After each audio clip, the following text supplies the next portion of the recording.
आदरणीय दर्शकहरू नमस्कार। सदाझैं आजको यो शुभ बिहानीमा पनि यहाँलाई हार्दिक स्वागत छ। विश्व हिन्दू युवा संघ अन्तर्राष्ट्रिय समिति र बागमती टेलिभिजनको संयुक्त प्रस्तुति कार्यक्रम ओमकार दर्शनमा हामी विविध विषयमा विवेचना गर्दै आउँछौँ र आज विशेष गरी छठको अत्यन्त महत्त्वपूर्ण दिन। आज छठनी माताको अस्ताउँदो सूर्यलाई अर्थात् सूर्य भगवानलाई अर्घ दिएर नदी, तलाउ, पोखरी आदि इत्यादि ठाउँमा बसेर आज सूर्य भगवानको आराधना गर्ने दिन। भोलि बिहान उदाउँदो सूर्यलाई अर्घ दिएपछि छठ समाप्त हुने गर्छ। छठ पर्व अहिले राष्ट्रिय पर्वको रूपमा बढिसकेको छ। छठ पर्व के कसरी मनाइन्छ? तराई क्षेत्र नभएर अहिले नेपालभर नै छठको एउटा रौनक आउँदैछ। काठमाडौँको विशेष गरी आज गौरीघाट, यसैगरी कमल पोखरी लगायतका विभिन्न घाट र पोखरीहरूमा पनि आज छठको रौनकता आइरहेको छ। आज साँझ विशेष रूपमा भगवान छठनी माताको दर्शन र पूजा आराधना गर्ने चलन चलिआएको छ। यो पर्व विशेष गरी तराईबाट हुँदै अहिले हिमाल पहाड तराई सबैतिर फैलिएको छ। हो, छठी माताको यिनै महत्त्व र विशेष बारे पनि आज चर्चा र परिचर्चा गर्ने प्रयास हुनेछ। आजका हाम्रा अतिथि हुनुहुन्छ हिन्दू जागरण नेपालका केन्द्रीय कोषाध्यक्ष मुकुन्द नेपालजी। विशेष गरी उहाँलाई पण्डित मुकुन्द नेपालजीको विविध पक्षहरू छन्। उहाँ भागवतका एउटा पोक्त व्यक्तित्व पनि हुनुहुन्छ, प्रखर वक्ता पनि हुनुहुन्छ। हो, यिनै सन्दर्भ सामग्री समयले साथ र समयमा बिचमा हामीले चर्चा गरेछौँ। दक्षिणायनपछि उत्तरायणको यो जुन अहिले विवाद आइरहेको थियो र विगतदेखि अहिलेसम्म नेपाल पञ्चाङ्ग निर्णायक विकास समिति नामक एउटा नेपाल सरकारको अङ्ग जो विवादित रहँदै एकपछि अर्को गर्दै विवादित निर्णयहरू गर्दै आइरहेको नेपाल सरकारको अङ्ग छ, त्यसको औचित्य अब के हुने हो, यो पनि एउटा गम्भीर विषय बहसमा आइसकेको छ। हुन त यतिखेर विद्वानहरूको अर्को एउटा संगठन छ सनातन विद्वत परिषद।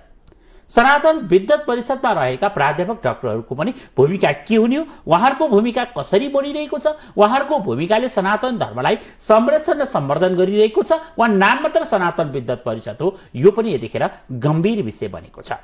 यतिखेर विशेष गरी पशुपतिमा केही समय अगाडि लागेको कोटी होमको विषयमा यो दक्षिणायनमा भएको यो कार्यले यो अशुभ छ, यो कार्य हुँदैन थियो भन्ने विद्वानहरू यतिखेर आफै भएर लालायित भएर यतिखेर काठमाडौँको भिरकुटी मण्डलमा अतिरुद्र महायज्ञ लाउने तम्सिनु भएको छ। लगाई आज र हिजोबाट शुभारम्भ भएको कार्य आज पनि विशेष लागिरहेको छ। 25 गतेसम्म लाग्ने अतिरुद्र महायज्ञ के दक्षिणायन माघभन्दा अगाडि नै आइपुग्यो त? के उहाँहरूले चाँदैमा आउने थियो त? सनातन विद्वत परिषदसँग यो प्रतिप्रश्न हो।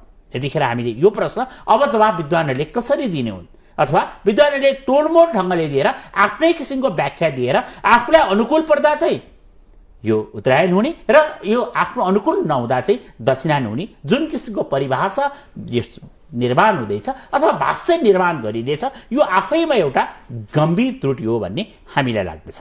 हो, यिनै खबरदारी पनि गर्नेछौँ र केही समय अगाडि मात्र राष्ट्रिय कथाव्यास समाज नामक जो गुरु पुरोहितहरूको एउटा सङ्गठन थियो, जसले कथा भन्नुहुन्थ्यो, उहाँहरूको सङ्गठनले आचार संहिता जारी गरेको थियो, जसमा भनिएको थियो गुरु अस्त, शुक्र अस्त, यसै गरी दक्षिणायन उत्तरायणका बारेमा पनि व्याख्या गरिएको थियो। यदि त्यो गलत भयो भने कारबाही हुन्छ।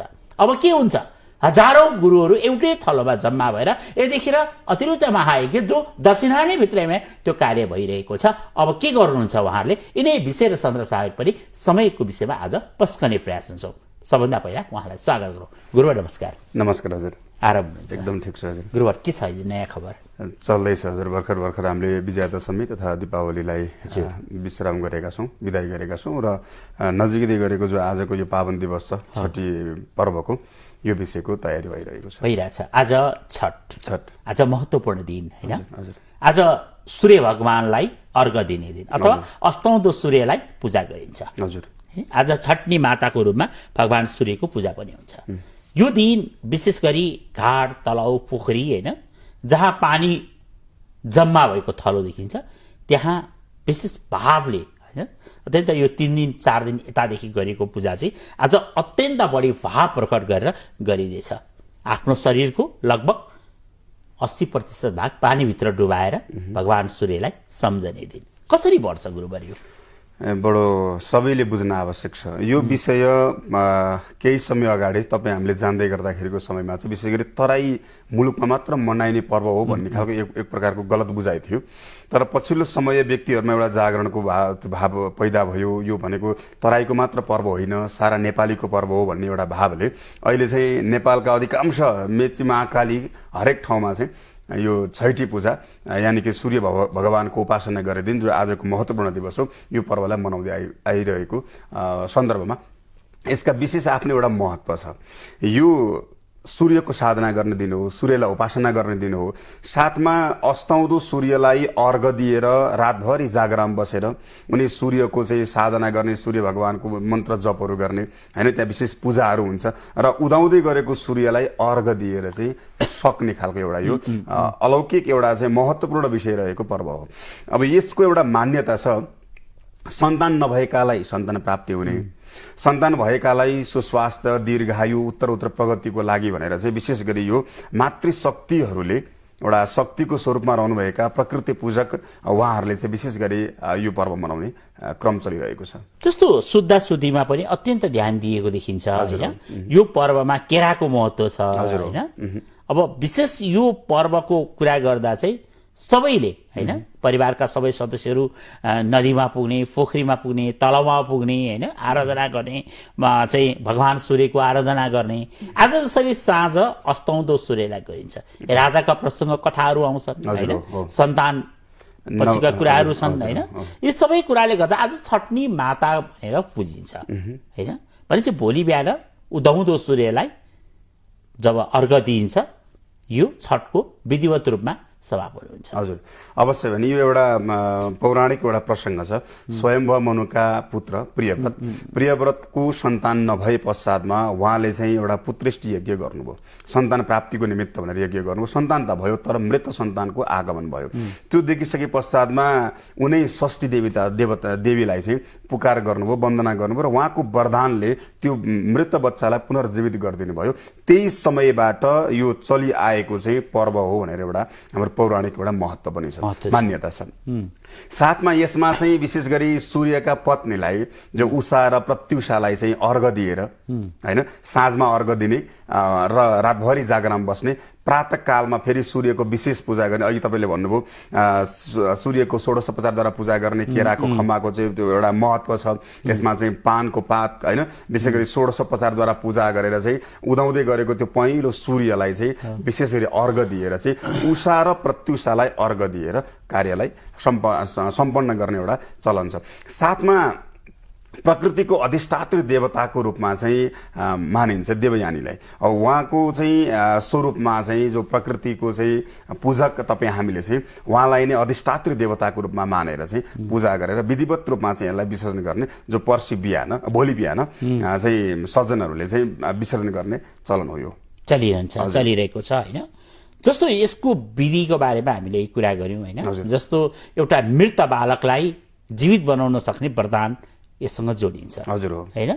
भनेपछि यसमा अथाह रूपमा शक्ति स्वरूपको आराधना रहेछ। शक्तिकै विशेष अधिष्ठात्री देवी भन्ने बित्तिकै जस्तो देवसेना नाम गरेकी देवीलाई ब्रह्माजीको मानसपुत्रीको रूपमा पनि मानिन्छ हैन। उहाँको चाहिँ साधनाको रूपमा चाहिँ उहाँलाई चाहिँ उहाँसँग चाहिँ शक्तिको कामना गरेर एक त पुत्र नभएकालाई पुत्र प्राप्ति, जसरी चाहिँ प्रियव्रतको सन्तानको चाहिँ पुनर्जीवित भयो हैन, अनि पुत्र भएकाको चाहिँ दीर्घ आयुको कामना गर्ने, परिवारमा सुख शान्ति समृद्धिको कामना गर्ने र एउटा चाहिँ आफैमा एउटा मौलिक हाम्रो पर्व नेपालको एउटा संस्कृति यति महानता छ कि हरेक चिजले चाहिँ परिवारमा, राष्ट्रमा हैन, हरेक जनजनमा चाहिँ सुख शान्ति र समृद्धिको लागि कामना गर्ने पर्वहरू छन्। भनेपछि यो परिवारसँग गाँसिएको कुरा। हजुर अवश्य। हजुर, जसरी हिमाल पहाड तराई हैन, सबैतिर जहाँ जस्तो पर्व भए पनि शक्ति स्वरूपको आराधना, शक्ति लिने हैन, देवीको आराधना गर्ने। यहाँनिर अघि यहाँले भन्नु सूर्यका दुईवटा पत्नीका विषयमा हैन। भनेपछि उहाँ देवीको आराधना गरेपछि शक्ति आर्जन हुन्छ, परिवारमा सुख शान्ति समृद्धि उन्नति प्रगति हैन, धनाधानले सबै चिजले परिपूर्ण हुन्छ भन्ने विश्वास छ। हजुर, पछि यो पराक्रमसँग पनि जोडिएको रहेछ। पराक्रमसँग पनि जोडिएको विषय भयो। जस्तै भर्खर हामी नेपालीहरूले बिदाई गरेको पर्व एउटा झिलिमिलीको पर्व, तिहारको पर्व। यो सँगसँगै लगभग अब हाम्रो तत्कालमा आउने आजको दिनमा जब हामीले षष्ठी देवीलाई पूजा गर्छौँ, त्यस पश्चातमा हरिबोधन एकादशी र माघको चाहिँ माघे सङ्क्रान्ति पश्चातमा 6 महिनाको लागि हाम्रा महत्त्वपूर्ण पर्वहरूलाई विश्राम गर्दैछौँ र साउनी सङ्क्रान्तिबाट फेरि पर्वलाई हामी प्रारम्भ गर्छौँ। यो 6 महिनाको अन्तरालमा चाहिँ जब दसैँ मनायौँ, पितृलाई पहिला स्मरण गरेर पितृलाई स्मरण गरियो, दसैँ मनाइयो, त्यस पश्चातमा आएर फेरि यमपञ्चकका विषयमा हामीले चर्चा परिचर्चा पनि गऱ्यौँ। हो, यमपञ्चक पश्चातमा एउटा झिलिमिलीको पर्वलाई चाहिँ बिदा आजकै दिनबाट यानि कि भोलि बिहानबाट हामीले चाहिँ विशेष अर्घ दिएर बिदाई गर्ने चलन छ।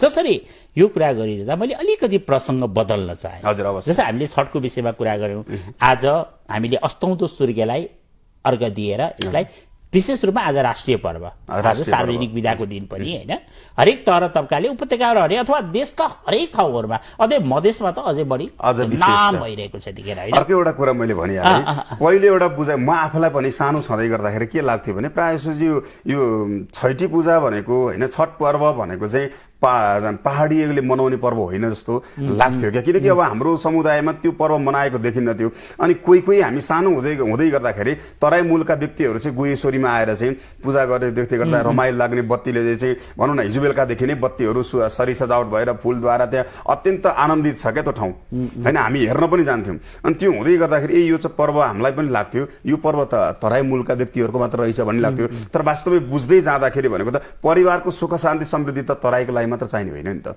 हो, चाहे हिमालमा होस्, चाहे पहाडमा होस्, चाहे मधेसमा होस्, जहाँसुकै भए पनि परिवारको सुख शान्ति समृद्धिको कामना गर्नलाई नेपालीहरू साराले अहिले चाहिँ बडो आनन्द लाग्छ क्या। सबै नेपालीहरू अहिले चाहिँ को पहाडी, को चाहिँ मधेस मुलुकको, को हिमाल मुलुकको होइन, कोही नभनिकन सबै नेपालीहरू चाहिँ जागरुक भएर चाहिँ नदीमा, तलाउमा अथवा चाहिँ कुवामा जहाँ छ जे अवस्था छ, आफूलाई जुन चाहिँ सहजता छ त्यहाँ गएर चाहिँ रातभरि जागराम बसेर भजन कीर्तन गाएर एउटा अलौकिक हर्षोल्लासका साथमा चाहिँ मनाउने पर्व हो कि यो छठ पर्व।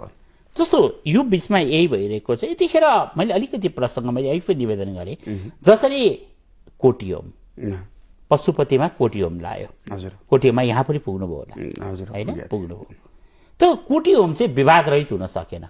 जसरी नेपाल पञ्चाङ्ग निर्णायक विकास समिति भन्ने एउटा संस्था जो नेपाल सरकारको आधिकारिक भनिएको, जो अत्यन्त विवादको एउटा लगभग विवादको चुरीमा डुब्न लागिसकेको, अब डुब्छ है भनेर डम्पिङ साइटमा जान लागिसकेको जस्तो देखिएको एउटा समिति छ, जुन समितिको नेतृत्वमा हुनुहुन्छ एकजना एकदमै पाका मान्छे जसले धर्मशास्त्रको बारेमा राम्रो ज्ञान राख्नुहुन्छ होइन, र त्यसको सचिव जो कार्यकारी निर्देशक भनिन्छ त्यो उहाँ पनि सूर्य पात्रो प्रकाशन जस्तो महत्त्वपूर्ण पाटोको एउटा पाटो सम्हाल्दै आइरहेका व्यक्तित्व।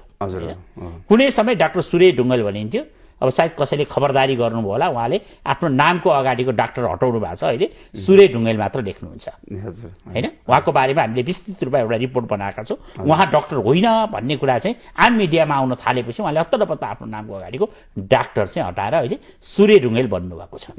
त्यस्ता विद्वानहरू त्यहाँ जम्मा हुनुहुन्छ जसलाई नेपाल संस्कृत विश्वविद्यालयको धर्मशास्त्र विभाग, जो बालविकीका धर्मशास्त्र विभागका प्रमुख हुन्छ, प्राध्यापक डाक्टर देवमणि भट्टराई जस्ता व्यक्तित्वहरू हुनुहुन्छ। हुन त आफ्नै मर्यादा क्रम नमिलाएको पञ्चाङ्ग निर्णायक समिति, जसको यसो वेबसाइटमा हेऱ्यो भने को कनिष्ठ को वरिष्ठ भन्ने छुट्याउन नसक्नेहरूको त्यो एउटा छ, हामीसँग त्यसको परिवेश छ।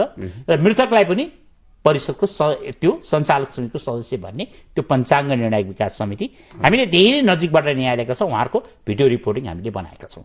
जस्तो मुकुन्द गुरु, अहिले मैले अलिकति यहाँनिर जोड्न चाहेको के भने त्यो बेला उहाँहरूले त्यो कोटियोममा साइज जुराइदिनु भयो होइन भनेर पछि आउनुभयो, फेरि पछि हो भन्नु पनि भयो होइन।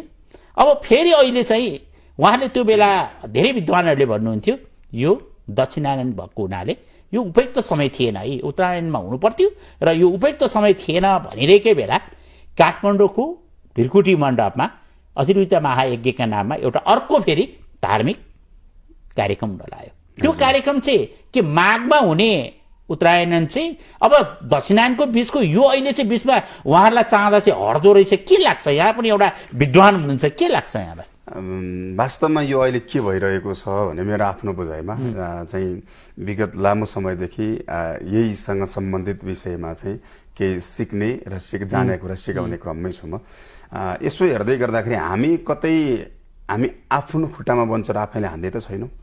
हामीले हिजो पाएको त्यो धर्म संस्कार र संस्कृति हाम्रो अग्रजहरूले दिएको त्यो एउटा परम्परा छ, त्यसलाई कतै कुल्चिँदै हिँडिरहेका त छैनौँ भन्ने एउटा प्रश्न यहाँले गर्नुभएको विषय अत्यन्त सान्दर्भिक छ कि अहिले मुहूर्तका विषय हेरिन छाड्यो, महिनाका कुन महिना राम्रो कुन महिना नराम्रो, कुन महिना गर्ने कुन महिना नगर्ने भन्ने कुरा सम्पूर्ण कुराहरू शास्त्रमा उल्लेख छ। ती विषयहरूलाई चाहिँ त्यति धेरै महत्त्व दिन छाडिएको महसुस पनि भयो। जस्तै अघिल्लो कोटियामाको कुरा यहाँले निकाल्नुभयो, त्यो विषयमा के दिनु हुँदैन थियो पञ्चाङ्ग निर्णायक समितिले दिइसके पश्चातमा मैले दिएको होइन भन्ने कहिले मैले दिएको हो यो गर्न मिल्छ अमुक व्यक्तिले गर्दा चाहिँ त्यति धेरै आरोप लाग्ने उनीमाथि हैन। अहिले चाहिँ विद्वान हो भन्नेहरूले यति धेरै आफैले भनेका कुराहरू लागू गर्न नसक्ने त्यही कुरा जोडौँ मैले कति त्यही त मलाई लागेको छ। अनि अब अहिले जस्तो अतिरुद्र महायज्ञ चल्दै गर्दाखेरि अब यसको साइदका विषयहरू होलान् होइन, यसको चाहिँ कुन महिनामा गर्ने, जस्तै उत्तरायणका विशेष यज्ञहरू फलदायक हुन्छन् भन्ने शास्त्रको मान्यता छ होइन। त्यति हुँदै गर्दाखेरि पनि अब अहिले दक्षिणायनमा यस्ता ठुला यज्ञ हुँदै गर्दा अलिकति आयोजक परिवारले केही समय पछाडि सार्दाखेरिको अवस्थालाई स्वीकार किन नसकेको, सार्दाखेरि हुन्छ अथवा सबैको कल्याणको लागि चाहँदै गर्दाखेरि सारेर चाहिँ सबैसँग त्यस्ता विद्वान विशिष्ट व्यक्तित्वहरूसँग समन्वय गरेर चाहिँ अगाडि बढ्दाखेरि राम्रो हुन्छ भन्ने चाहिँ मलाई लाग्छ। जस्तो यहाँले भने जस्तै कुरा के रह्यो भने नेपाल पञ्चाङ्ग निर्णय विकास समिति असक्षमहरूको झुण्ड होइन, हामीले पटक पटक भनेका छौँ। किन भन्दा प्रमाणका आधारमा भनेका छौँ। उहाँहरू विवादपछि विवादमा फस्दै हुनुहुन्छ। खबरदारी गर्न नसक्ने भए त्यो निकाय किन राख्नु, तलब भत्ता खाएर राख्नु भन्ने कारणै छैन। उहाँलाई नियमन गर्ने अधिकार सहित भएको निकाय त्यसपछि यहाँहरूकै सायद हर्ताकर्तै हुनुहुन्थ्यो होला नेपाल सनातन विद्वत परिषद होइन, त्यहाँ पनि डाक्टर र प्राध्यापकहरूको कमी छैन, विद्वानहरूको होइन ठुलै एउटा समूह छ। के गर्दैछ उहाँहरू चाहिँ? के अहिले यो अलिअलि जाडो लाग्दैछ यसो न्यानो कपडा खोजीमा हुनुहुन्छ अथवा उहाँहरू पनि खबरदारी गर्न नसक्ने के विद्वत परिषदले गर्छ चाहिँ के रहेछ? के लाग्छ यहाँको विचारमा? मलाई चाहिँ के लाग्छ भने उहाँहरूले पक्कै गर्नुभयो होला भन्ने लाग्छ। केही भित्रका केही मान्छेहरू त अहिले अतिरिक्त महायज्ञमा सक्रिय हुनुहुन्छ, यो कि यहाँलाई अपडेट सक्छ न जानकारी? अनि यदि त्यो नहुँदै गर्दाखेरि चाहिँ मेरो चाहिँ अनुरोध के हो भने सारा चाहिँ नेपालीहरू यानि कि सनातनीहरूको चाहिँ आस्थाको केन्द्र हो पञ्चाङ्ग निर्णायक समिति। उहाँले दिएका साइटमा हामीले टिका लाउँछौँ, उहाँले गर भनेको टाइममा हामीले काम गर्छौँ, उहाँले नगर भनेको टाइममा हामीले काम गर्दैनौँ भने उहाँले गलत टाइमको मुहुर्त किन दिने, पहिलो नम्बर कुरा। दोस्रो नम्बर कुरा भनेको चाहिँ आफूले दिइसके पश्चातमा फेरि मैले दिएको होइन भन्ने कहिले अभिव्यक्ति त्यस्तो आउने, कहिले चाहिँ मैले दिएको हो गर्न मिल्छ भन्ने जे हो त्यो एउटा ठेट कुरा चाहिँ वास्तविक कुरा के हो त्यो एउटा निकाल्नु पर्यो। दोस्रो बाँकी रहेको कुरा सनातन विद्वत परिषद एउटा विद्वानको समूह हो, यो वरिष्ठ व्यक्तित्वहरू हुनुहुन्छ, विशिष्ट विद्वान व्यक्तित्वहरूको एउटा समूह हो। उहाँहरूलाई सारा नेपालीहरूले यानि कि यो धर्मशास्त्रका चाहिँ सिक्दै गरेका व्यक्तिहरू अथवा जान्दै नजानेका व्यक्तिहरूले उहाँहरूको भनाइलाई चाहिँ आधिकारिक मानेर चाहिँ हरेक कार्यहरू गर्दै आइरहनु भएको छ। अब त्यो सही हो या गलत हो, गर्न मिल्ने भएदेखि आधिकारिक रूपमा उहाँहरूले पनि बोलिदिनु पर्यो, नमिल्ने हो भनेदेखि सायद किन दियो अथवा चाहिँ गर्नुहुन्छ भनेर उहाँहरू आफै किन लागि पर्नुभयो, यो विषय चाहिँ उहाँहरूले गम्भीरतापूर्वक सोच्नको लागि र यहाँहरूलाई ध्यानाकर्षणको लागि पनि म निवेदन गर्न चाहन्छु। उहाँहरू जस्तो विद्वत होइन जसले विद्वतामा कुनै किसिमको शङ्का गर्ने ठाउँ छैन, विश्वविद्यालयका राम्रा विश्वविद्यालयमा अध्यापन गराउनुहुन्छ होइन, त्यस्ता व्यक्तिहरू जसले प्राध्यापन गर्दै आउनुभएका छ सबैप्रति नतमस्तक हुन सकिन्छ। तर ती विद्वानहरू आफै चाहिँ दौडेर कुनै पात्रो हेर्नु नपर्ने, क्यालेन्डरमा फलानु मान्छे फलानु गते नेपाल आएको थियो भनेपछि त्यो गतेबाट चाहिँ अब यज्ञ लाउनु पर्ने होइन भनेपछि पात्रोको मूल्य चाहिँ क्यालेन्डरमा गएर अड्किन्छ। क्यालेन्डरमा रुटिन बनायो कि फलानु गते हाम्रो बैठक बस्दैछ, चाहे त्यो दिन गृहस्थ परोस् चाहे त्यो शुक्रस्थ परोस् होइन, चाहे त्यो दिन अरू कुनै अनिष्ट नै किन नहोस्, हाम्रो त यहाँ लेखा छ नि क्यालेन्डरमा भने जस्तै पात्रो खोजेर उहाँहरू जान खोज्नु कति जायज हो? अब यो विषय चाहिँ अलिकति गम्भीर विषय नै हो। यो किन गम्भीर भन्नु होला भनेदेखि अतिरुद्र अतिरुद्री जो महायज्ञको आयोजना भइरहेको छ हिजोबाट प्रारम्भ भयो जस्तो लाग्छ मलाई चाहिँ हिजोबाट 25 गतेसम्म त्यो पनि राष्ट्र कल्याणको लागि भन्ने विषय महर्षि वैदिक फाउन्डेसनसँग म पनि केही समय जोडिएको व्यक्ति हुँ। त्यहाँ चाहिँ अब कसको चाहिँ एक हिसाबले चाहिँ कोसँग परामर्श लिनु होला त्यहाँ पनि धेरै विद्वानको एउटा चाहिँ संगठन हो त्यहाँ हैन विश्वका चाहिँ धेरैवटा राष्ट्रहरूसँग चाहिँ राष्ट्रहरूमा चाहिँ यो यज्ञ भइरहेको विषय हो नेपालको हरेक राष्ट्रको चाहिँ शान्तिको लागि भनेर यज्ञ चाहिँ भइरहेको हो र महर्षि वैदिक फाउन्डेसनमा अहिले पनि त्यो यज्ञ चलिरहेको भन्ने मलाई लाग्छ। नेपालका धेरैवटा चाहिँ जिल्लाहरूमा चाहिँ गुरुकुलको स्थापना पनि गरेको छ र त्यहाँ बटुकोरा राखेर पढाइ पनि रहेको छ। त्यस्तो एउटा चाहिँ राम्रो काम गर्दै आइरहेको संस्थाले गुरुहरूसँग पक्कै परामर्श लिएर गरौला। अर्को एउटा विषय मलाई लाग्छ कार्तिकीय दान भन्ने एउटा चलन चाहिँ पक्कै तपाईँलाई पनि थाहा होला भनिन्छ कार्तिकको महिना भनेर देउसिरेले गाउनुभयो भर्खरै मात्र भैलीरामले गाउनुभयो फेरि पनि लगाइन्छ। अब त्यही कार्तिकी दान अथवा कार्तिक महिनालाई चाहिँ पहिला चाहिँ मालपुवाका दानहरू गर्ने ती खालको एउटा चाहिँ परम्पराहरू हरेक छन् क्या त्यसैलाई आधार मानेर गर्नुभयो होला सायद। अब यो चाहिँ विशिष्ट विद्वानहरूले केही न केही अभिव्यक्ति सार्वजनिक गर्नुहुन्छ नै पक्कै आउनुपर्छ जस्तो 5,500 कति भनेर रकम राखियो होइन अथवा 11,111 अथवा 51,000 कति भनेर त्यहाँ पनि रेट छ होइन। हजुर विगतमा धेरै मान्छेले भन्न थालेका छन् सबभन्दा राम्रो व्यवसाय भनेको धर्म, सबभन्दा राम्रो पसल चाहिँ यसो गर्छु भनेर धार्मिक कामको नाम दियो भने पैसा त लत्त झरिहाल्छ पछि हिसाब बुझाउने बेलामा म त घाटामा गएँ भन्ने पाइन्छ भने जस्तै एउटा कर्ता बन्ने हिसाबले पैसाको रेट राखेर नोटिस आउँछ बाहिर आउँछ। अब धर्म यहाँ पनि कथा भन्नुहुन्छ होइन एउटा व्यासमा बसेर कथा भन्नुहुन्छ एउटा राम्रो कथा श्रवण गराउनुहुन्छ होइन। मुकुन्द नेपाल भन्ने बित्तिकै आजको देशले चिनेको एउटा कथा वाचक तर कथा वाचकले यो यदि गरिरहँदा जसरी तपाईँहरूको एउटा राष्ट्रिय कथा व्यास समाज होइन त्यो समाजको द्वितीय महाधिवेशन पनि सम्पन्न भयो पण्डित कुबेर सुवेदीजी त्यसको नेतृत्वमा आउनु भएको छ होइन। तपाईँहरूले हिजो स्थापना गर्नुभयो होइन त्यो संस्था के गर्दैछ अहिले ताली बजाउँदैछ वा अरू केही शङ्ख मात्र फुक्दैछ के गर्दैछ? आचार संहिता त ठुला कुरा गर्थे त फेरि यस्तो छ आचार संहिता सार्वजनिक भइसकेको छ सबैलाई चाहिँ त्यो जानकारी गराउने कामहरू भइरहेको छ र हामीले हिजो स्थापनाको समयमा पनि हामीले के भनेका थियौँ भनेदेखि विकृति र विसङ्गतिबाट टाढा राखौँ। धर्म भन्ने चिज एउटा कसैको आस्थाको केन्द्रको विषय हो। हामीले अथवा चाहिँ एबिसी जो कोही किनेर होस् यज्ञको नाममा चाहिँ ब्रह्मलुट भन्ने खालका चाहिँ ती शब्दहरू हेडलाइन राखेर चाहिँ धेरैवटा न्युजहरू आइरहेको छ ती विषयहरूलाई चिर्नुपर्छ कि अबको पुस्ताले। हिजो के भयो त्यसलाई छोडेर कमसेकम मान्छेको त्यो आस्थासँग त खेलबाड नगरौँ हो। धार्मिक कार्य गरेर सार्वजनिक रूपमा यज्ञ गरेर विकासको त धेरै एउटा काया पलट गरेको छौँ। मैले योभन्दा अघिल्लो कार्यक्रममा पनि मैले यहाँलाई निवेदन गरेको छु किनकि नेपालमा धेरै यस्ता कथा व्यासहरू हुनुहुन्छ जसले राष्ट्रको कल्याणको लागि राष्ट्रले गर्नुपर्ने विकासको लागि राष्ट्रले वास्ता नगरिसके पश्चातमा काहीँ इन्जिनियरिङको लागि होस् काहीँ चाहिँ सिभिल इन्जिनियरिङको लागि काहीँ चाहिँ विद्यालय भवनको लागि काहीँ +2 गराउनको लागि काहीँ ब्याचलर पढाउनको लागि हरेक विद्यालयहरूलाई चाहिँ प्राथमिकतामा राखेर चाहिँ यज्ञ अनुष्ठानहरू भइरहेको अवस्था छ र म पनि त्यही कार्य गर्दै धेरैवटा जिल्लामा लगभग 60-61वटा जिल्लामा यी कार्य गर्नको लागि पुगिसकेको अवस्था छ। यसले चाहिँ त्यो कहिलेकाहीँ चाहिँ यस्ता न्युजहरू आउँछन् त्यो न्युज हेर्दै गर्दाखेरि चाहिँ ओहो एउटाले बिरायो शाखा बिरायो भन्ने एउटा उखान छ नि अहिले होइन लाख होइन करोड होइन करोडौँ उठेपछि पनि घाटा हुँदो रहेछ। ती अवस्थाहरू आएको छ त्यो अवस्था आउन दिनु हुँदैन थियो। मान्छेको एउटा आस्था अब यस एक हिसाबले भन्नुपर्दाखेरि दानबाट चलेका धेरै आश्रमहरू छन् नि जहाँ वृद्धाश्रम बालाश्रम कन्या गुरुकुलम हरेक देवघाटको अवस्था हेर्ने भनेदेखि त त्यहाँ हजारौँ विद्यार्थीहरू यस्ता व्यक्तित्वहरू उत्पादन गर्ने ठाउँ हो। त्यहाँ हरेक व्यक्तिले दिएको थोपाद्वारा चाहिँ त्यो विद्यालय आश्रमहरू चलिरहेको अवस्था छ र अहिले त्यहाँ टाढाबाट जाने व्यक्तिहरूलाई वासस्थानको व्यवस्था मिलाइरहनु भएको छ। हाम्रा गुरुजीहरूले गरिरहनु भएको छ। प्रसादी पनि हुन्छ सबै प्रसादीका व्यवस्थाहरू हुन्छ हरेक व्यवस्थाहरू हुँदै गर्दाखेरि अब त्यो दान दिने व्यक्तिहरू पनि आजित हुने खालका काम हामीबाट गर्नु कदापि पनि हुँदैन। रेट राख्न थालियो अब लालच के भयो भने यति रुपियाँ दिएपछि त यो हुने रहेछ होइन ओहो 5,111 दियो भने त यो कर्ता बन्न पाइने रहेछ। अब कर्ता कति हुने भन्ने कुरो पनि यकिन नहुँदो रहेछ होइन।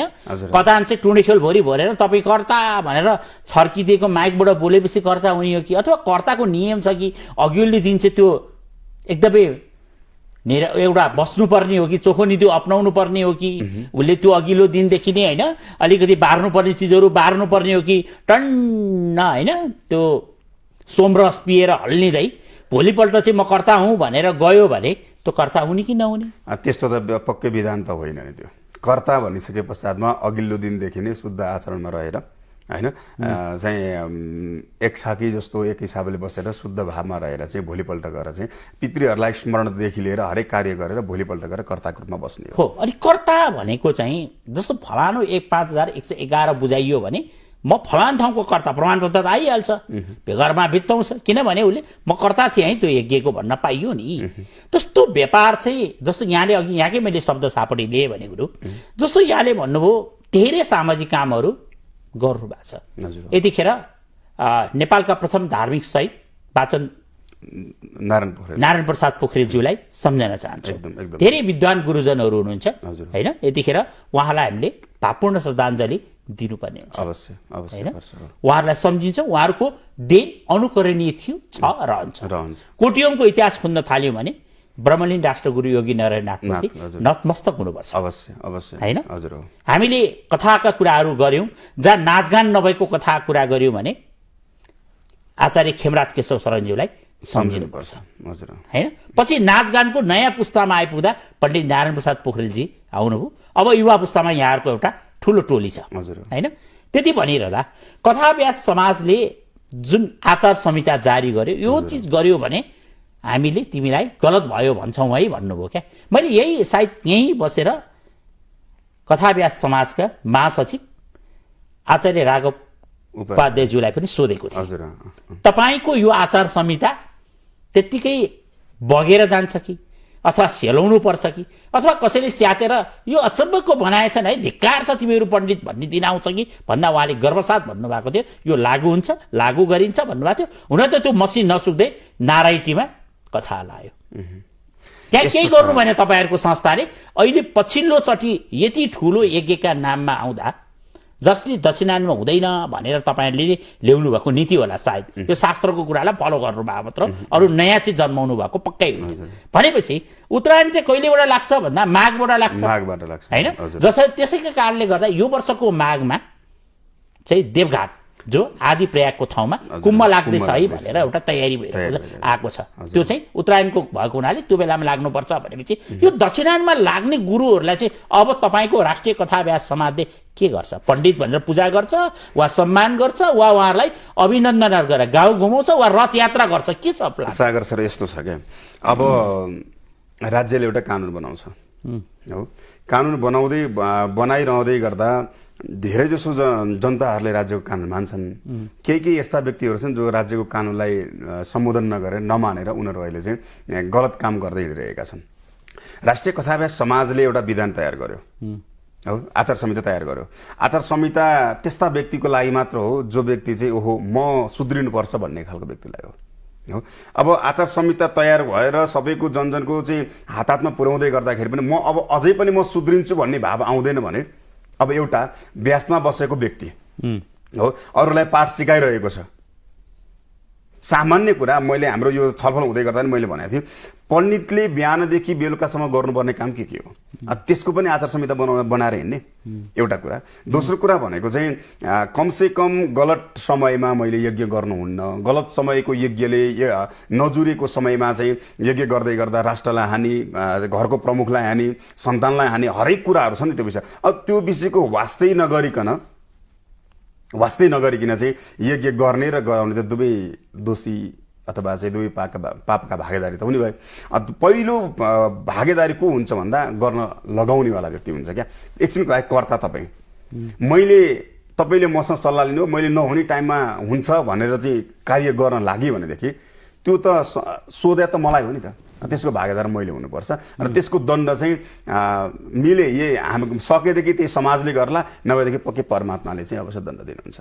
त्यस्तो पशुपतिमा कोटियोम लागिरहँदा राष्ट्रिय विपत्ति आयो, यो गलत समयमा भयो भनेर भन्नेहरूले भने भगवान श्री पशुपतिनाथकै नाममा रहेको जग्गा जो गोठाटारमा थियो त्यहाँ विमान दुर्घटना भयो, त्यो पनि त्रिभुवन अन्तर्राष्ट्रिय विमानस्थलको परिसर एरियामा एरियामा एउटा भयावह दुर्घटना भयो, हजुर। जसमा एकजना पाइलट बाहेक अरू सबैले देहान्त हुनु पर्यो, हजुर। हैन?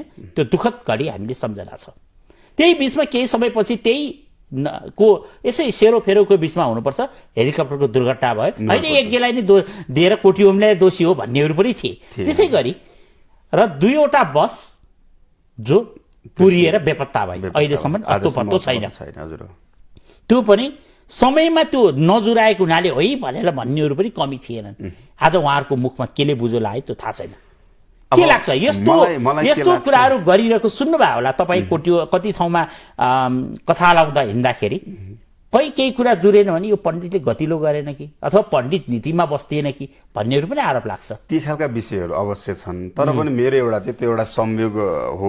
त यति हुँदै गर्दाखेरि म के भन्न चाहन्छु भने हामी धार्मिक अनुष्ठान गर्दै हिँड्ने व्यक्ति जति पनि छौँ उहाँहरूले तपाईँ हामी सबैले चाहिँ कमसेकम एउटा तिथिमितिलाई चाहिँ राम्रोसँग निहालेर के गर्दा के हुन्छ भन्ने कुरो थाहा छ क्या। जस्तै पुराण श्रवण चक्र जुराउँदै गर्दाखेरि 20 भन्दा मुनतिर चाहिँ बृहस्पतिको चाहिँ एउटा जुराउने तरिका छ। त्यो चाहिँ पहिलोमा चाहिँ राज्यलाई हानि, दोस्रो नेतृत्वकर्तालाई हानि, तेस्रोबाट शुभ, चतुर्थमा चाहिँ कष्ट, पञ्चममा शुभ। त्यो एक प्रकारको छ क्या, स्त्री प्राप्ति, धर्म प्राप्ति, मोक्ष प्राप्ति, ज्ञान प्राप्ति, त्यो हरेक चिजहरू छ। हो त्यो चिजहरूलाई चाहिँ विशेष ख्याल गरेर यज्ञ अनुष्ठान गरौँ। भोलिका दिनमा हो त्यो विषय मैले नि सुनेको थिएँ, तर त्यसलाई एउटा चाहिँ भगवानको नाम जप्दै गर्दाखेरि यज्ञ अनुष्ठान भयो होला। आर्थिक पाटोलाई अलग राखौँ, कोटी हवनको कुरा गर्दै गर्दा आर्थिक पाटोलाई अलग राखौँ, तर त्यहाँ त्यो 1 महिनाको समय साँच्चै नेपालको इतिहासमा एउटा धार्मिक जागरण थियो। सानो जागरण होइन, धार्मिक महोत्सव भयो, होइन? कसैलाई अमुक व्यक्तिलाई यति धेरै आरोप लायो, तिमीले गलत समयमा गर्यौ, होइन? अग्नि नजुरेको बेलामा गर्यौ, यति धेरै कि असफल बनाउने अनेक प्रपञ्चहरू रच्यो, तर ती सबै चिज चिरेर अघि बढे, त्यो कुटियोम सम्पन्न भयो। अब स्ट्रिक्ट आर्थिक पाटोको विषय त नेपाल सरकारले छानबिन समिति बनाएको छ, त्यसले ठहर गर्ला अथवा के आउँछ त्यसलाई कुरो हामीले त्यसभित्र प्रवेश गर्नु छैन। अब तथापि के रह्यो भने त्यति भनिरहँदा धेरै विद्वानहरू उफ्रिनु भयो क्या, पुरक उफ्रिनु भयो। कतिपय नेपाल सन्त समाजका श्रद्धेय अध्यक्ष समेत रहनुभएका, होइन?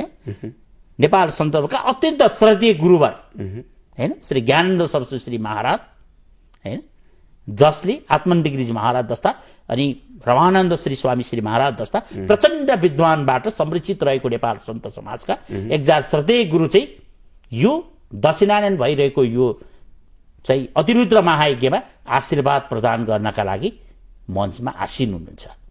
अनि अब कसरी भन्ने क्या, एउटा व्यक्तिको विरोधमा चाहिँ उहाँहरू आउनु भएन। महिना दिन चलेको ठाउँमा उहाँहरूलाई खोइ के चिजले रोक्यो, त्यो पनि त्यो दक्षिणायन भित्रमा थियो त, त्यो चाहिँ आज उत्तरायण भएको त होइन होला। त्यसकारणले गर्दा यस्ता तर्कहरूले हाम्रा भोलि नेपाललाई हिन्दू राष्ट्र पुनस्थापना गर्नुपर्छ, वैदिक सनातन हिन्दू राष्ट्र बनाउनुपर्छ भनी अभियानमा हाम्रा गुरुहरू चिप्ले या चिप्लाइन्छ, उहाँहरू केही चिजले चिप्लाउने रहेछ।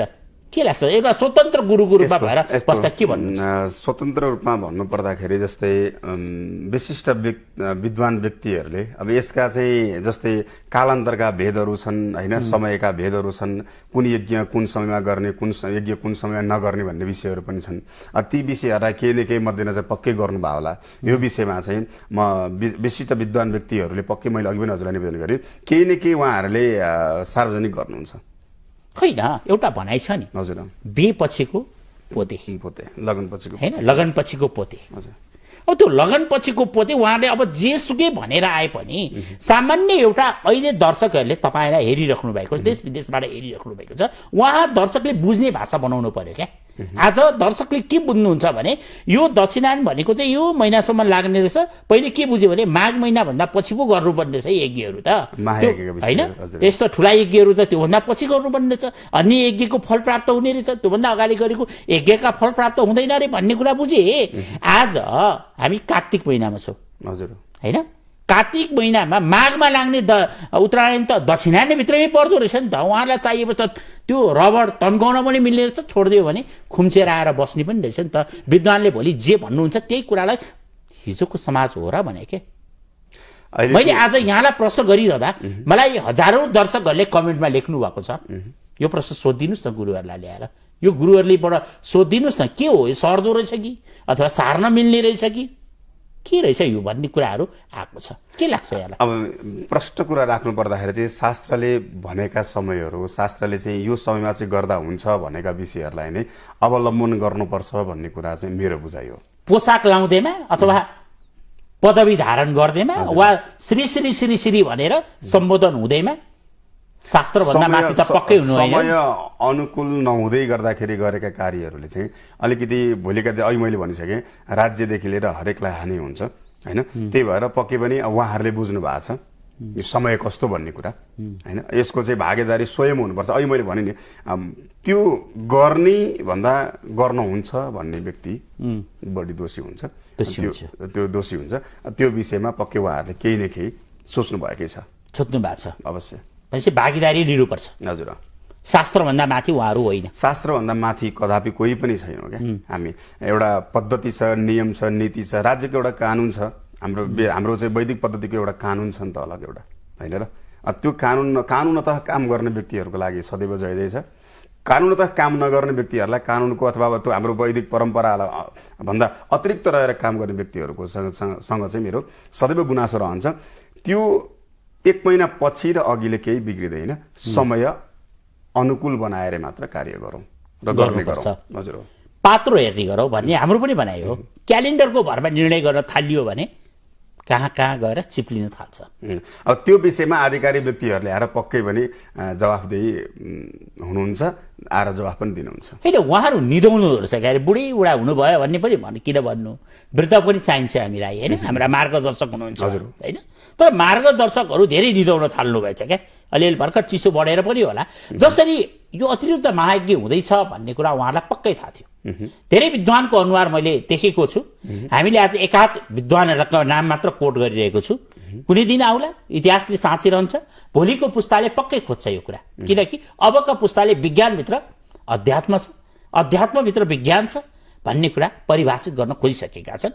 र अहिले टीका लाउनु, अहिले गुरुले लगाएको टीका लाउँदा मात्र धर्म हुन्छ भन्दा नलाउँदाका बेफाइदा के भन्न खोज्न थालिसकेका छन्। हामीले पालेका हाम्रा टुप्पीहरू होइन, त्यो टुप्पी राख्दाका फाइदा खोज्छन्, नराख्दा चाहिँ के हुन्छ भनेर प्रतिप्रश्न आउने बेला छ। हजुर, यो बेला पक्कै पनि हाम्रा भावी पुस्ताले खोज्नेछन्। अहिलेको समाज कस्तो छ भनेदेखि केही समय अगाडि चाहिँ सानो नानीसँग कुरा हुँदै गर्दा कालो कपडा चाहिँ अलिकति कम प्रयोग गर्नुपर्छ है नानु भन्दै गर्दा, अनि कालो कपाल त कालै छ नि, के गर्नु कपाल चाहिँ, यस्ता खालका प्रश्नहरू आउने समय छ। तसर्थ जसलाई जे मन लाग्यो त्यही तरिकाले चल्नु कदापि पनि हुँदैन।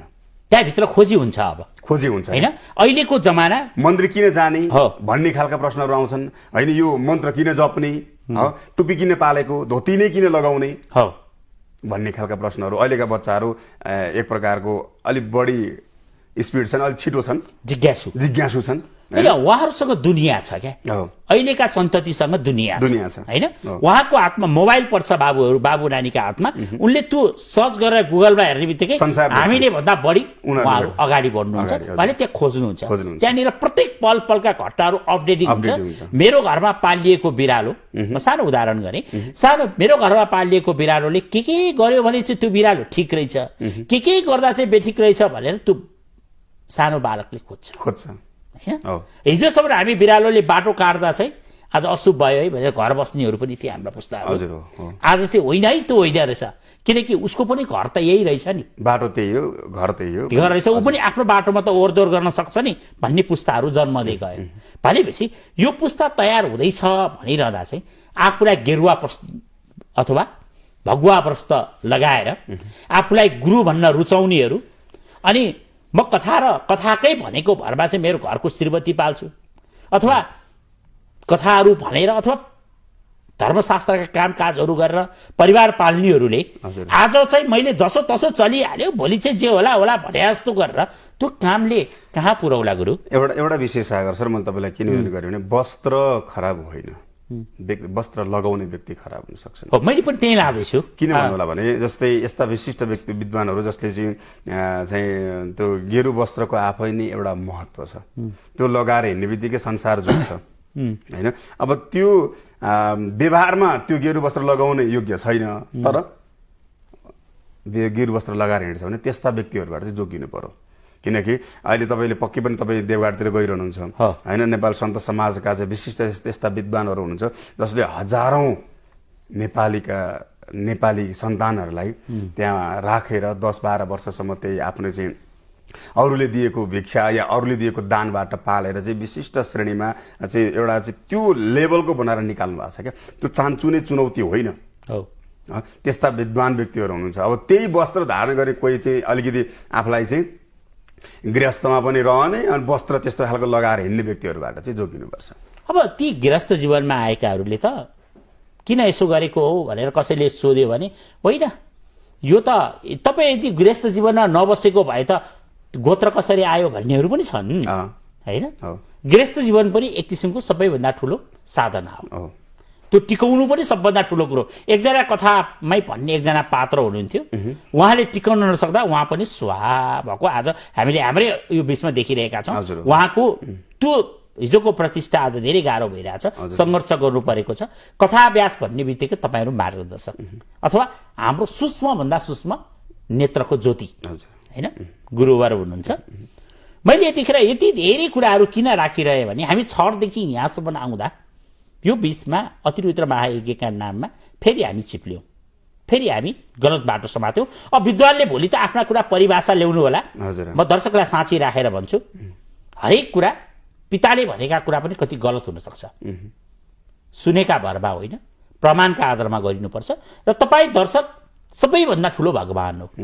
तपाईँहरू साँची छ, तपाईँको हातमा मोबाइल छ, पक्कै खोज्नु भएको छ। म यति धेरै प्रश्न गरिरहँदा मैले पक्कै पनि दक्षिणायन र उत्तरायणको बारेमा पक्कै पनि केही जानकारी तपाईँहरू जस्तै गुरुहरूबाट पाएर यहाँनिर आइपुगेको छु। त्यो कुरा हजुरले भनेको कुरा साँचो नै हो, सत्य हो। अब यो विषयमा चाहिँ हाम्रो चाहिँ राष्ट्रिय कथाव्यास समाजले केही जानकारी गराउला, सनातन विद्युत परिषदले केही जानकारी गराउला, अनि आधिकारिक पञ्चाङ्ग निर्णायक समितिले केही जानकारी गराउला, र नेपालमा यस्ता विशिष्ट विद्वानहरू हुनुहुन्छ जसले चाहिँ यी विषयमा केही न केही जानकारी गराउनुहुन्छ भन्ने कुरा चाहिँ म यहाँलाई विश्वास दिलाउन चाहन्छु। साथमा अर्को एउटा विषय के छ भने अहिले तपाईँले एउटा कुरा गर्नुभएको थियो, कथाव्यास समाजले के गर्दैछ भनेर पक्कै उहाँहरू पनि केही तयारी गर्दै हुनुहुन्छ। उहाँहरूले गलत टाइममा, जस्तै तपाईँले कतिको याद गर्नुभएको छ, पहिलाकै तुलनामा चाहिँ अहिले नभएका होइनन्, भएनन् म भन्दिनँ, तर कम हुँदै गएको छ। होइन मैले बुझेँ अलिकति गुरु, अलिकति मैले नबुझेँ क्या मुकुन्द गुरु।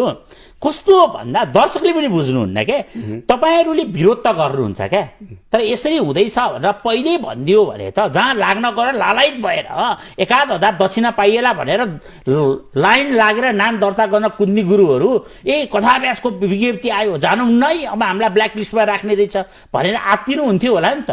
तपाईँहरूले कम्तीमा ध्यान आकर्षित गर्न सक्नुहुन्थ्यो। यो चिज चाहिँ हुँदैन है, यो चिज यस्तो छ, हाम्रो शास्त्रमा यो कुरा छ मात्र भनिदिएको भए धेरै गुरुहरूको खुट्टा त त्यहाँ पुग्दा त कान थिए नि त। सबै कुरा एकैपल्ट हुँदैन सागर सर। हिजो विज्ञप्ति ल्याउन पनि त्यति डर हुन्छ भने तपाईँलाई? डर भन्ने कुरा त पक्कै हाम्रो चाहिँ समितिले गर्दै हुनुहुन्छ होला। म पनि त्यो समयमा त्यो विषयमा अलिकति अनभिज्ञ नै छु, किनकि समितिको अहिले अलग एउटा पदाधिकारी तपाईँकै अध्यक्षको पनि पहिला एउटा आयो, फलानु ठाउँमा यज्ञ हुँदैछ भनेर आयो, उहाँलाई हामी जस्तै सञ्चार माध्यमले खबरदारी भन्ने बित्तिकै उहाँ ब्याक हुनुभयो, म छैन है भन्नुभयो उहाँले होइन। अब अध्यक्षज्यू पनि चिप्लिनु भएको थियो होइन। हामीले भन्यौँ यो चिज गलत भयो है, यहाँ छैन है भनेर हामीले गरेपछि उहाँ ब्याक हुनुभयो। ठिक छ, आफूले म गर्दिनँ भनेर म सच्चिएँ भनेर आउनु सबभन्दा ठुलो कुरा हो होइन। त्यस कारणले उहाँप्रति त कुबेरजीप्रति सम्मान छ। जस्तो तपाईँहरूको एउटा सामान्य विज्ञप्तिले पनि क्या तर्सिन्थे, खुट्टाहरू काम्थे क्या, डराउँथे क्या। तपाईँहरूले बोलाउँदा एकचोटि ल आउनु पर्यो भन्ने बित्तिकै अमृत भोग दिल्ली बजारमा हजारौं गुरुहरू आउनु भएको थियो, मेचीदेखि महाकालसम्म। पक्का तपाईँहरूले यो चिज छैन है, यस्तो विधि छैन है, यो चिज चाहिँ हुनु चाहिँ यो उत्तरायणमा हुनु पर्थ्यो, उत्तरायण चाहिँ बाघमा यो गतिबाट सुरु हुन्छ, दक्षिणायनको अहिले चलिरहेको छ मात्र भन्नलाई पनि त्यहाँ त कुबेरजी मात्र हुनुहुन्न थियो होला, माछाजी हुनुहुन्थ्यो होला, अरू को पत्का व्यक्तिहरू हुनुहुन्थ्यो होला। कसैले बोलिदिँदा त त्यसले बलियो हुन्थ्यो कि, अथवा विज्ञप्ति आइदिएको भए हुन्थ्यो कि। अब तपाईँहरूको काम जब आज हामी कुरा गर्दैछौँ 22 गते, आज 22, भोलि 23, पर्सि 24, निको पर्सि त कार्यक्रम सकिन्छ। अब विज्ञप्ति आउँदै 26-27 मा आउला। यस्तो हो सागर सर, त्यसलाई कसरी बुझौँ भन्नु होला भनेदेखि अब केही न केही यत्रो ठुलो यज्ञ गर्दै गर्दा त्यस्ता विशिष्ट व्यक्तिहरूसँग छलफल नगरिकन पक्कै गर्नु भएर भन्ने मलाई लाग्छ। त्यो सँगसँगै अब गलत हो भनेर चाहिँ आधिकारिक व्यक्तिहरूबाट, जस्तै म एउटा चाहिँ आधिकारिक संस्थाहरूलाई पनि अनुरोध गर्न चाहन्छु, यदि गलत हो भनेदेखि समयमा जानकारी गराउनु पर्थ्यो अथवा जानकारी होइन गराउनु मैले गलत हो या ठिक हो भन्ने भन्दा पनि दक्षिणायन र उत्तरायण चाहिँ के हो त अबदेखि लाग्दैन भन्ने हो क्या उत्तरायण यो दक्षिणायन उत्तरायण भनेको चाहिँ यो बाहुनले लेख्ने हो नि पण्डितले लेखिदिन्छ हामीले माने पनि हुन्छ नमाने भनिदिउँ न कहिले रोकिया छ भने सागर सर त्यसलाई कसरी बुझौँ भन्नुलाई भने शास्त्रले के कुरालाई निर्दिष्ट गरेको छ क्या उत्तरायणलाई प्राथमिकतामा राखेको छ कि दक्षिणायनलाई प्राथमिकता राखेको छ कि विद्वानहरूले भन्नुभएको थियो त उत्तरायणले महत्त्व राख्नु भएको थियो त होइन र उत्तरायणको लागि महत्त्व छ भनेपछि अब यो अतिरुद्रीको कुरा छ त्यहाँ सायद रुद्राभिषेकको मात्र कार्यक्रमहरू होलान् केही न केही त्यहाँ चाहिँ 5111 रुपियाँ चाहिँ रुद्राभिषेकको लागि चाहिँ यजमानको लागि कट खनाउने अनि तल भाँडो थाप्ने अनि सकियो हो कि के पक्कै केही न केही भनेर सोच्नु हस् एकदमै महत्त्वपूर्ण कुराकानी हो छठको विषयदेखि लिएर आएर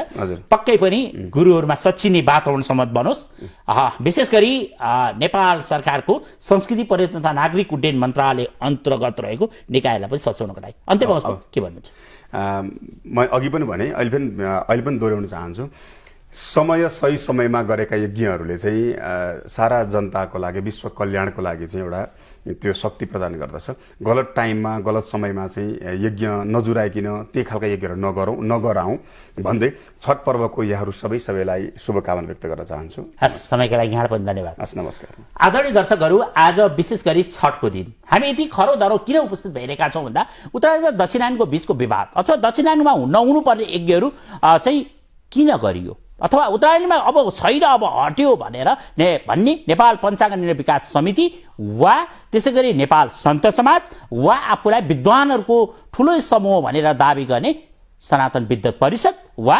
कथाभ्यासहरूलाई नैतिकताको पाठ सिकाउँदै अगाडि बढ्ने राष्ट्रिय कथाभ्यास समाज कहाँनिर चिप्लियो अथवा उहाँहरू डराउनु हो अथवा उहाँले हुँदैन यो चिज आउँछ भने चाहिँ लिइराखौँ अनि भोलिका कुरा व्याख्या गरिदिउँला भन्ने उहाँहरूको गलत मनसाय आयो वा त्यो चिजको कार्य के हो यो यथार्थ खुलोस् र हामी छिटोभन्दा छिटो यो कुरा खुलोस् भन्ने कामना गर्छौँ र आज छठको दिन तपाईँ सम्पूर्ण वैदिक बौद्ध जैन सिख बौद्ध किराँत लगायत सम्पूर्ण प्रकृति प्रेमीहरूमा हार्दिक मङ्गलमय शुभकामना विश्व हिन्दू युवा सङ्घ अन्तर्राष्ट्रिय समिति र बागमती टेलिभिजन परिवार यहाँहरू सबैमा व्यक्त गर्दै बिदा हुन चाहन्छु यो कार्यक्रम आफ्नो अनुकूल समयमा यहाँहरूले बागमतीको फेसबुक पेज युट्युब च्यानल यसै गरी बागमती टेलिभिजनमा अहिले बिहान 11 बजे र साँझ 5 बजे राति 11 बजे पुनः प्रसारण हुन्छ त्यहाँबाट हेर्न सक्नुहुन्छ यसै गरी विश्व हिन्दू युवा सङ्घ अन्तर्राष्ट्रियको आधिकारिक युट्युब च्यानल हिन्दू टिभी र हिन्दू अनलाइन टिभीमा गएर पनि हेर्न सक्नुहुन्छ आफ्नो प्रतिक्रिया राखिदिनु भयो यति भन्दै आज कार्यक्रमबाट आजका अतिथि पण्डित मुकुन्द नेपालज्यूसँगै म सागर पढी बिदा हुन चाहन्छु ओम नमः शिवाय